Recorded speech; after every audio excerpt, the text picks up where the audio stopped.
सभी का स्वागत है। चलिए शुरुआत करते हैं आज की खबरों के साथ। पहली खबर हमारी भागलपुर से आ रही है। भागलपुर के टेकरीवाल धर्मशाला में बिहार प्रदेश कांग्रेस कमेटी की ओर से आयोजित 2 दिवसीय प्रशिक्षण शिविर में बड़ी संख्या में पार्टी पदाधिकारी और कार्यकर्ता शामिल हुए।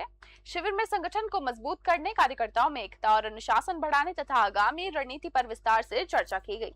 बूथ स्तर तक संगठन को मजबूत करने और नए लोगों को पार्टी से जोड़ने वाले विशेष जोर दिया गया। नेताओं ने कार्यकर्ताओं से जनता के बीच जाकर उनकी समस्याओं को समझने और उन्हें मजबूती से उठाने की अपील भी की। युवाओं, महिलाओं और नए सदस्यों की भागीदारी बढ़ाने तथा पार्टी की नीतियों को आम लोगों तक पहुंचाने पर भी चर्चा हुई। प्रदेश अध्यक्ष राजेश राम समेत कई वरिष्ठ नेताओं ने कार्यकर्ताओं को संगठन विस्तार के लिए दिशा निर्देश भी दिए। भागलपुर से राहिल सिद्दीकी की रिपोर्ट। अभी पूरे बिहार में ऑल इंडिया कांग्रेस कमेटी ने एक पायलट प्रोजेक्ट किया है। उस पायलट प्रोजेक्ट के तहत संगठन सृजन साथी जनसंपर्क अभियान के माध्यम से पूरे बिहार में प्रखंड अध्यक्षों का चयन हुआ है। लगभग 400 प्रखंड अध्यक्ष एक एप्लीकेशन के माध्यम से, ऐप के माध्यम से मनोनयन हुआ था। हर प्रखंड अध्यक्ष को 200 लोगों को जोड़ने का अभियान से जोड़ा गया था, जो डिजिटली था, और डिजिटली होने के कारण ये सब सक्षम लोग चुन के आए हैं। हमारा ये आज चौथा ट्रेनिंग कार्यक्रम है प्रखंडों का, जो लगभग 2.5 दिन चलते हैं। आज ये पहला दिन है और पहला दिन हम लोग बेसिक चीज़ का जानकारी देते हैं कि हमें समय के साथ अपने आप को कैसे बदलना है, तो उस पर चर्चा हो गई। अभी 4 ट्रेनिंग के बाद अभी 5वां ट्रेनिंग भी शुरू होगा और ये पूरी डीपली कांग्रेस के विचारधारा, बापू के विचारधारा, नेहरू के विचारधारा के साथ साथ हमें आरएसएस के विचारधारा से कैसे लड़ना है, हमें अपने जनहित को मुद्दों के साथ अपने आप को कैसे जुड़ना है, स्थानीय मुद्दे पर कैसे जुड़ना है, सोशल मीडिया पर हमें कैसे भागीदारी लेना है। सोशल मीडिया से जो एक्स है और सारे अपनी स्वतंत्रता से बात रखने की प्लेटफार्म है, उस पर सोशल मीडिया के अलग टीम देते हैं। कुछ विद्वान पद्धति के भी लोग आए हैं जो उसमें जो है, कुछ लेक्चरर भी अलग से आए हैं। तो ये सभी का ट्रेनिंग का तात्पर्य ये है कि आने वाला समय में बदलते हुए राजनीतिक परिस्थितियों के साथ जिस तरह से जेनजी में बदलाव आया है और उनके साथ हमें कैसे खड़ा रहना है, ये सब सारी चीज़ों का ट्रेनिंग है। शिविर में हमारे प्रभारी जी कृष्णा लवरू जी और ये सभी हमारे राष्ट्रीय प्रवक्ता और सभी लोग हैं। ये कोई ये भाषण और पॉलिटिकल प्रोग्राम नहीं है, ये ट्रेनिंग प्रोग्राम है। इसमें अलग अलग समय में 1-1 घंटा का, आधा घंटा का सेशन चलता है।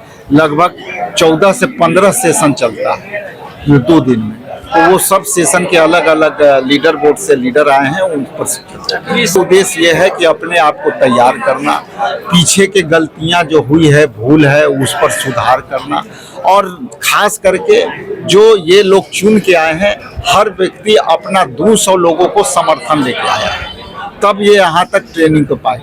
तो हमारा उद्देश्य यह है कि राहुल गांधी जी का विचारधारा, कांग्रेस का विचारधारा और संविधान खत्म करने का जो विचारधारा के बीच में कांग्रेस लड़ रही है, उनको और कैसे हम जमीनी स्तर तक, चूंकि ये प्रखंड अध्यक्ष बने हैं, अभी मंडल भी बन रहा है, बूथ भी बन रहा है, तो ये सब हम लोग अंतर तक जा करके मुख्य तौर पर है कि संगठन को कैसे और मजबूती दें। नरकटियागंज के गोदावरी देवी रामचंद्र प्रसाद सरस्वती विद्या मंदिर पुरानी बाजार में आयोजित राष्ट्रीय विज्ञान सप्ताह का समापन संपूर्ण माहौल में हुआ। कार्यक्रम में अरुण वर्ग से लेकर 10वीं वर्ग तक के विद्यार्थियों ने विज्ञान आधारित आकर्षक और उपयोगी मॉडल में परियोजनाएं प्रस्तुत की। इसी के साथ विद्यार्थियों ने अपनी वैज्ञानिक सोच, रचनात्मकता और नवाचार क्षमता का प्रदर्शन भी किया। विद्यालय के प्रधानाचार्य वाणीकांत झा ने विद्यार्थियों को वैज्ञानिक दृष्टिकोण अपनाकर समाज और राष्ट्र के विकास में योगदान देने के लिए प्रेरित किया। अध्यक्ष वरुण प्रसाद, सचिव सुरेंद्र जायसवाल और समिति सदस्यों ने भी बच्चों को जिज्ञासु और प्रयोगधर्मी बनने का संदेश दिया। विद्यालय परिवार के सहयोग से कार्यक्रम सफलतापूर्वक संपन्न भी हुआ। मीडिया प्रभारी नीतीश कुमार वर्मा ने कहा कि ऐसा आयोजन विद्यार्थियों में वैज्ञानिक चेतना, नवाचार और आत्मविश्वास बढ़ाने में सहायक है। नरकटियागंज से गोविंद गिरी की रिपोर्ट।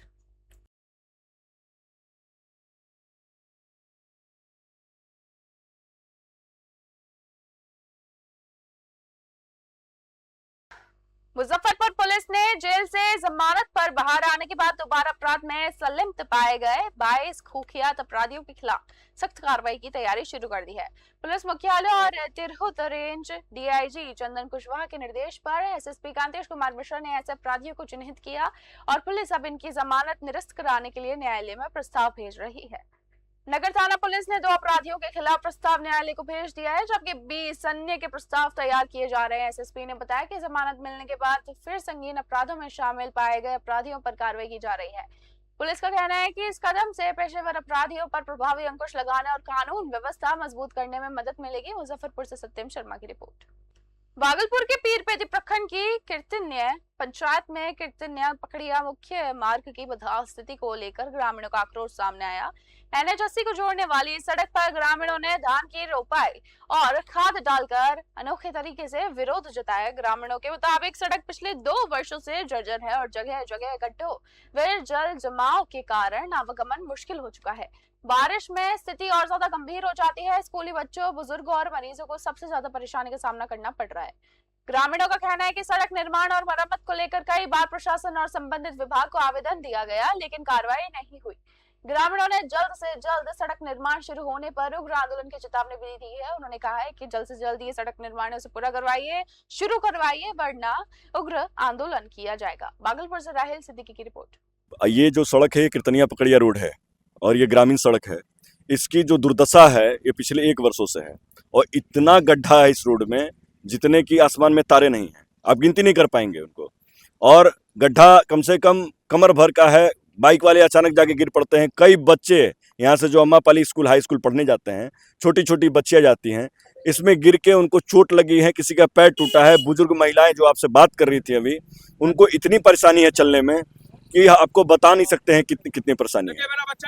स्वास्थ्य सुविधा में जो एम्बुलेंस आ रही है, कल एम्बुलेंस यहाँ से वापस घूम के गई है। कारण क्या है? खराब सड़क। एक गाड़ी फंस गई थी स्कूल की जितनी गाड़ियाँ आती हैं वो जा नहीं पाती हैं, स्कूल के बच्चे जा नहीं पाते हैं, बुजुर्ग चल नहीं पा रहे हैं, रोड पे घर में बंद होना पड़ रहा है।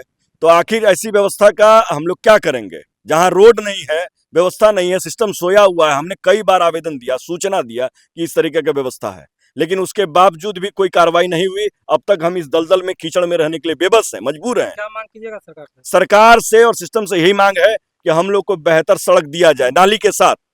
यहाँ आज तक नाला नहीं बन पाया। पंचायती राज लागू होने के बाद से पकड़िया कीर्तनिया सड़क में आज तक नाले का निर्माण नहीं हुआ, रोड सही ढंग से नहीं बन पाया। हम लोग चाहते हैं कि ढलाई रोड, पीसीसी रोड बने और हम लोग को इन नरक से आजादी मिले कम से कम। क्या महिलाओं की स्थिति है? महिलाएं रोड। बहुत सारी समस्याएं देखने को मिल रही है, क्योंकि मैं लगातार इस रास्ते से जाता हूं और बहुत खराब स्थिति है इस रास्ते का। और बरसात में थोड़ा सा भी होने से बहुत कीचड़ हो जाता है, जिससे कि कभी भी एक्सीडेंट की संभावना बढ़ जाती है और कभी भी गिर सकता है आदमी। क्या नाम है आपका? मेरा नाम विकास सिंह है, कोखला घर है। नवगछिया पुलिस ने उमेश शर्मा के अपहरण और हत्या मामले का महज 24 घंटे में खुलासा करते हुए महिला समेत 3 आरोपियों को गिरफ्तार किया है। पुलिस के अनुसार मृतक की पत्नी अनीता देवी का पंकज शर्मा से करीब 5 साल से प्रेम संबंध था और पति के विरोध के चलते हत्या की साजिश रची गई। जांच में सामने आया कि पंकज शर्मा हैदराबाद से पूर्णिया पहुंचे और अन्य आरोपियों के साथ मिलकर उमेश को स्कॉर्पियो में बिठाकर कुर्सेला की ओर से ले गया उन्हें, और आरोप है कि वाहन में गला दबाकर उनकी हत्या की गई और शव कारी को उसी नदी में फेंक दिया गया। पुलिस ने तकनीकी और वैज्ञानिक साक्ष्यों के आधार पर अनीता देवी, सोहेल और इरफान को गिरफ्तार किया है। शव कटिहार के मनीहारी थाना क्षेत्र के मलकाइन घाट से बरामद किया गया। अन्य आरोपी की फिलहाल तलाशी जारी है। भागलपुर से राहिल सिद्दीकी की रिपोर्ट। 6 तारीख को खरीक निवासी कमलेश्वरी मिस्त्री नामक व्यक्ति के द्वारा एक FIR दर्ज कराया गया कि उनके पुत्र उमेश शर्मा, जो अपनी पत्नी के साथ नवगछिया थाना क्षेत्र में एक डॉक्टर के पास दिखाने गए थे, वो दिखाने के उपरांत वापस नहीं लौटे। घटना की गंभीरता को देखते हुए तुरंत हम लोगों ने अनुसंधान स्टार्ट करवाया। इसका अनुसंधान के क्रम में और तकनीकी साक्ष्य वगैरह इकट्ठा करके हम लोगों को ये पता चला कि 5 तारीख को उमेश शर्मा अपनी पत्नी अनीता देवी और अपने छोटे बच्चे को लेकर डॉक्टर के पास दिखाने गया था। लगभग 12 बजे नवगछिया थाना क्षेत्र में डॉक्टर को दिखाया। उसके बाद वो लोग नवगछिया स्टेशन पर कुछ समय रहे। इनकी पत्नी अनीता देवी का एक अन्य व्यक्ति पंकज शर्मा जो कि खगड़िया के रहने वाले थे, उनके साथ लगभग 5 वर्ष से प्रेम संबंध था। और पंकज शर्मा के इस प्रेम संबंध के कारण इनके पति से इनकी लगातार लड़ाई होती थी और उनके पति रेजिस्ट करता था। तो अपने पति को रास्ते से हटाने के लिए इन्होंने पंकज शर्मा के साथ एक साजिश रची और 5 तारीख को फ़्लाइट से हैदराबाद से पंकज पूर्णिया आया। पूर्णिया से वो लोग अपने साथी मोहम्मद सोहेल और मोहम्मद इरफान इन लोगों के साथ नौगछिया स्टेशन पे आए लगभग 6 बजे शाम को।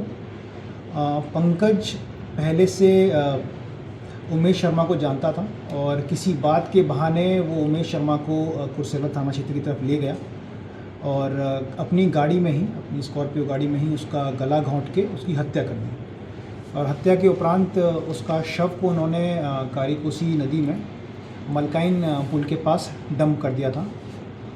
अनुसंधान के क्रम में हम लोगों ने जो संलिप्त इनकी पत्नी थी अनीता देवी और जो साथी थे मोहम्मद सोहेल, पिता मोहम्मद मुश्ताक, ये रहने वाले घोरगढ़ सुल्तानगंज के हैं भागलपुर, और मोहम्मद इरफान, पिता मोहम्मद अजीज़, ये साहिबगंज विश्वनाथ विश्वविद्यालय भागलपुर के रहने वाले हैं। इन लोगों को गिरफ्तार किया गया है और इनकी निशानदेही पे कारीकोसी के पुल जहाँ से इन्होंने बॉडी डंप किया था वो आइडेंटिफाई किया गया और आज बॉडी को रिकवर भी कर लिया गया है। इस पूरी घटना में कुल 3 लोग इन्वॉल्व थे और इनकी पत्नी साजिश का पार्ट थी। तो इनमें से 3 लोगों को हम लोगों ने गिरफ्तार कर लिया और पंकज शर्मा की गिरफ्तारी काबिल की जा रही है। अपना बिहार बुलेटिन में बस इतना ही। ऐसे ही ताजा और तरीन खबरों के लिए देखते रहिए न्यूज़ 21। धन्यवाद।